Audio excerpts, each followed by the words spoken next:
Hello friends, ಎಲ್ರಿಗೂ ನಮಸ್ಕಾರ. ಮೈ kitchen recipes YouTube ಚಾನಲ್ಗೆ ನಿಮ್ಮೆಲ್ಲರಿಗೂ ಪ್ರೀತಿ ಸ್ವಾಗತ ಸುಸ್ವಾಗತ. ಇವತ್ತು ನಾನು ನಿಮ್ಮ ಜೊತೆ ಅಡುಗೆ ಭಟ್ರು ಮಾಡ್ತಾರಲ್ಲ ಆ ಸ್ಟೈಲಲ್ಲಿ ಹೋಳಿಗೆ ಸಾಂಬಾರು ಮಾಡೋದು ಹೆಂಗೆ ಅಂತ ಶೇರ್ ಮಾಡೋಕ್ಕೆ ಬಂದಿದ್ದೀನಿ. ಯೂಶ್ವಲಿ ನನ್ನ ಮನೆಯಲ್ಲಿ ಇದೇ ಥರ ಹೋಳಿಗೆ ಸಾಂಬಾರು ಮಾಡೋದು ಯಾವಾಗಲೂ. ಮತ್ತು ಹೋಳಿಗೆ ಸಾಂಬಾರು ಬೇರೆ ಬೇರೆ ಥರ ತುಂಬ ಟೈಪ್ಸ್ ಮಾಡ್ತಾರೆ. ಇದು ಚೆನ್ನಾಗಿರುತ್ತೆ ಮತ್ತು ಚೆನ್ನಾಗಿರುತ್ತೆ ಅಷ್ಟೇ. ಇವಾಗ ಇಂಗ್ರೀಡಿಯೆಂಟ್ಸ್ ಏನೇನು ಬೇಕಂತ ನೋಡ್ಕೊಳ್ಳೋಣ ಬನ್ನಿ. ಒಂದು 3 ಲೀಟ್ರಿಗಿಂತ ಜಾಸ್ತಿಯಷ್ಟು ಬೇಳೆ ಹೆಸರನ್ನ ತೊಗೊಂಡಿದ್ದೀನಿ, ತೊಗರಿಬೇಳೆದು ಹೆಸರು. ಬೇಕಾಗಿರೋ ಇಂಗ್ರೀಡಿಯೆಂಟ್ಸ್: ಕೊತ್ತಂಬರಿ ಸೊಪ್ಪು, ಹುಣಸೆಹಣ್ಣು, ಹುಳಿಗೆ ಎಷ್ಟು ಬೇಕಲ್ಲ ಅಷ್ಟು. ಇಲ್ಲಿ ಮಸಾಲ ಪದಾರ್ಥಗಳು: ಒಂದು ಪೀಸು ಚಕ್ಕೆ, ಅದನ್ನು ಚಿಕ್ಕ ಚಿಕ್ಕ ಪೀಸ್ ಮಾಡ್ಕೊಂಡಿದ್ದೀನಿ. ಒಂದು 8 ಲವಂಗ, 3 ಏಲಕ್ಕಿ, 1 ಸ್ಪೂನ್ ಅಥವಾ 1.5 ಸ್ಪೂನಷ್ಟು ಗಸಗಸೆ. ಇದು ಸ್ಪ್ರೆಡ್ಡಾಗಿ ಜಾಸ್ತಿ ಥರ ಕಾಣಿಸ್ತಿದೆ ಅಷ್ಟೇ ಗಸಗಸೆ. ನೆಕ್ಸ್ಟು 1 ಹಿಡಿಯಷ್ಟು ಕರಿಬೇವಿನ ಸೊಪ್ಪು. ನೆಕ್ಸ್ಟ್ 2 ಸ್ಪೂನಷ್ಟು ಸಾಸಿವೆ, 2 ಸ್ಪೂನಷ್ಟು ಜೀರಿಗೆ. ಇದು ನಾಟಿ ಬೆಳ್ಳುಳ್ಳಿ ಆಗಿರೋದ್ರಿಂದ ಒಂದು 12ರಿಂದ 13 ಬೆಳ್ಳುಳ್ಳಿ, ಒಂದು 3 ಮೀಡಿಯಮ್ ಸೈಜ್ ಈರುಳ್ಳಿನ ಕಟ್ ಮಾಡಿ ಇಟ್ಕೊಂಡಿದ್ದೀನಿ, ಒಂದು 17ರಿಂದ 18 ಒಣಮೆಣಸಿನ್ಕಾಯಿ. ಇಷ್ಟು. ಇವಾಗ ಒಂದು ಬಾಣಲೆಗೆ ಹಾಕಿ ಇದೆಲ್ಲ ಫ್ರೈ ಮಾಡ್ಕೊಳ್ಳೋಣ. ಮೊದಲಿಗೆ ಮೆಣಸಿನ್ಕಾಯಿನ ಹುರ್ಕೊಳ್ಬೇಕು. ಒಂದು 2 ಸ್ಪೂನ್ ಎಣ್ಣೆ ಹಾಕ್ಬಿಟ್ಟು ಈ ಒಣಮೆಣಸಿನ್ಕಾಯಿನ ಲೋ ಫ್ಲೇಮಲ್ಲಿ ಹುರ್ಕೊಳ್ಬೇಕು. ಹೈ ಫ್ಲೇಮ್ ಇಟ್ಟರೆ ಒಣಮೆಣಸಿನ್ಕಾಯಿ ಬೇಗ ಸೀದೋಗುತ್ತೆ. ಹಾಗಾಗಿ ನೋಡಿ, ಇವಾಗ ಆಗಿದೆ. ಇಷ್ಟಾದರೆ ಸಾಕು. ಇದನ್ನು ಎತ್ತಿಟ್ಕೊಂಡ್ಬಿಟ್ಟು ಅದಕ್ಕೆ ಇನ್ನೊಂದು 2-3 ಸ್ಪೂನ್ ಎಣ್ಣೆನ ಹಾಕಿ ಈ ಲವಂಗ, ಏಲಕ್ಕಿ, ಚಕ್ಕೆನ ಸ್ವಲ್ಪ ಒಂದು 5-6 ಸೆಕೆಂಡಷ್ಟು ಫ್ರೈ ಮಾಡಿ, ನಂತರ 2 ಸ್ಪೂನು ಸಾಸಿವೆ ಇತ್ತಲ್ಲ ಅದನ್ನು ಹಾಕ್ಕೊಂಡು ಸ್ವಲ್ಪ ಫ್ರೈ ಮಾಡಿಕೊಂಡು ತಕ್ಷಣವೇ ಬೆಳ್ಳುಳ್ಳಿ, ಈರುಳ್ಳಿ ಮತ್ತು ಕರಿಬೇವಿನ ಸೊಪ್ಪು 3 ಜೊತೆಯಲ್ಲೇ ಹಾಕಿ ಈ ಈರುಳ್ಳಿ, ಬೆಳ್ಳುಳ್ಳಿ, ಕರಿಬೇವಿನ ಸೊಪ್ಪು ಲೈಟ್ ಬ್ರೌನ್ ಕಲರ್ ಆಗೋ ತನಕ ಇದನ್ನು ನೀಟಾಗಿ ಫ್ರೈ ಮಾಡ್ಕೊಳ್ಬೇಕು. ನೆಕ್ಸ್ಟು ನೋಡಿ, ಈ ಥರ ಆಗಿದೆ. ಗಸಗಸೆ ಹಾಕಿ ಫ್ರೈ ಮಾಡಿದ್ದೀನಿ, ಇದು ಸ್ಕಿಪ್ ಆಗಿಬಿಟ್ಟಿದೆ ರೆಕಾರ್ಡ್ ಆಗೋದು. ಸೊ ಏನಿಲ್ಲ, ಗಸಗಸೆ ಚೂರು ಫ್ರೈ ಮಾಡ್ಕೊಂಡು ನಂತರ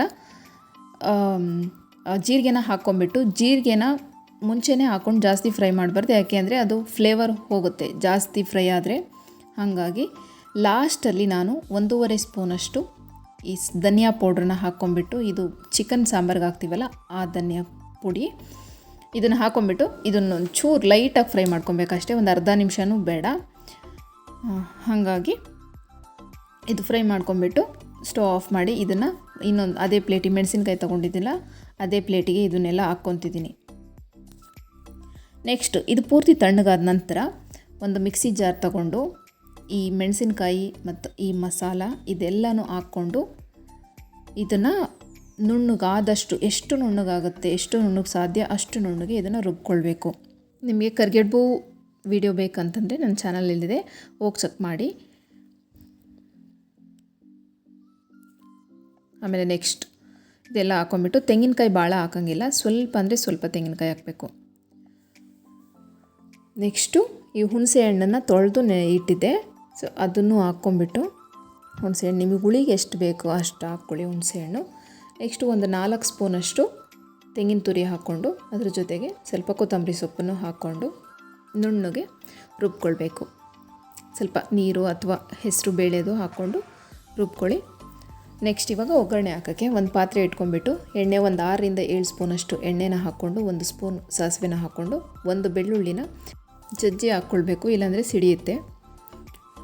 ನೆಕ್ಸ್ಟ್ ಇದು ಬ್ರೌನ್ ಕಲರ್ ಆದಮೇಲೆ ಬೆಳ್ಳುಳ್ಳಿ, ಒಂದು ಸ್ವಲ್ಪ ಕರಿಬೇವಿನ ಸೊಪ್ಪನ್ನು ಹಾಕ್ಕೊಂಡಿದ್ದೀನಿ.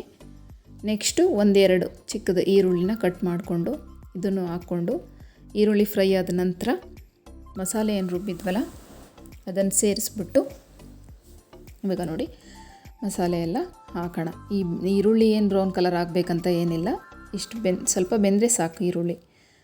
ನೆಕ್ಸ್ಟ್ ಈ ಮಸಾಲೆ ಎಲ್ಲ ಹಾಕ್ಕೊಂಬಿಟ್ಟು ಅದ್ರ ಮೇಲೆ ಸ್ವಲ್ಪ ಕೊತ್ತಂಬರಿ ಸೊಪ್ಪನ್ನು ಹಾಕ್ಕೊಂಡು ಇದನ್ನು ಚೆನ್ನಾಗಿ ಮಿಕ್ಸ್ ಮಾಡಿ 1 ನಿಮಿಷ ಇದನ್ನು ಕುದಿಸ್ಕೊಳ್ಳೋಣ.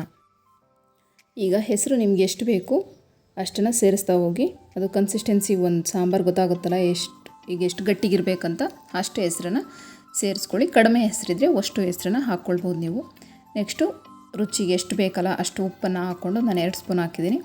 1 ಸ್ಪೂನಷ್ಟು ಬೇಳೆದು ಹೂರಣ ಇರುತ್ತಲ್ಲ ಅದನ್ನು ಹಾಕ್ಕೊಬೇಕು. ಸಿಹಿ ಇರಬೇಕು ಹೋಳಿಗೆ ಸಾಂಬಾರು, ಹಂಗಾದ್ರೇ ಚೆನ್ನಾಗಿ. ಖಾರ ನಿಮಗೆ ಕಡಿಮೆ ಆಯಿತು ಅಂತಂದರೆ ಈ ಟೈಮಲ್ಲಿ ನೋಡ್ಕೊಂಬಿಟ್ಟು ಫ್ರೈ ಮಾಡಿರೋ ಮೆಣಸಿನ್ಕಾಯಿ ಇದ್ದರೆ ಒಂದು 2-3 ಹಾಕಿ ಅದರೊಳಗಡೆ ಖಾರ ಸರಿ ಆಗುತ್ತೆ. ಹುಳಿನೂ ಅಷ್ಟೇ ಕಡಿಮೆ ಆಯಿತು ಅಂದರೆ ಸ್ವಲ್ಪ ಹುಣಸೆಹಣ್ಣು ನೆನೆಸ್ಕೊಂಬಿಟ್ಟು ಹುಣಸೆ ರಸ ಹಾಕ್ಕೊಂಡ್ರೆ ಸ್ವಲ್ಪ ಚೆನ್ನಾಗಿರುತ್ತೆ. ಸೊ ಇಷ್ಟೇ ಹೋಳಿಗೆ ಸಾಂಬಾರು. ನೋಡಿದ್ರಲ್ಲ ಸ್ನೇಹಿತರೆ, ನೀವು ಟ್ರೈ ಮಾಡಿ ಹೇಗಿತ್ತು ಅಂತ ಕಾಮೆಂಟ್ ಮಾಡಿ ತಿಳಿಸಿ. ವಿಡಿಯೋ ನೋಡಿದ್ದಕ್ಕಾಗಿ ಧನ್ಯವಾದ. ನೆಕ್ಸ್ಟ್ ವಿಡಿಯೋಲಿ ಇನ್ನೊಂದು ರೆಸಿಪಿ ಜೊತೆ ಬರ್ತೀನಿ. ಅಲ್ಲಿ ತನಕ ಎಲ್ರಿಗೂ ಬಾಯ್ ಬಾಯ್.